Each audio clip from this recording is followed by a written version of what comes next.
I will take the decision very soon.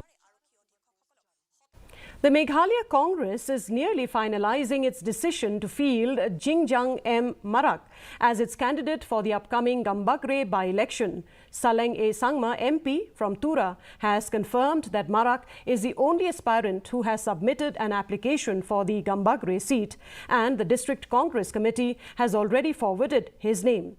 It may be mentioned here that the Gambegre Assembly seat became vacant after the sitting Congress legislator Saleng A. Sangma won the Tura MP seat in the 2024 Lok Sabha elections. Actually, there is only one individual who has already put up his application for the Congress ticket, Jingjang Marak. So there is none right now, only him. Yes. Actually, it's them who send them. I mean, who send him to the MPCC from the DCC. They have forwarded already.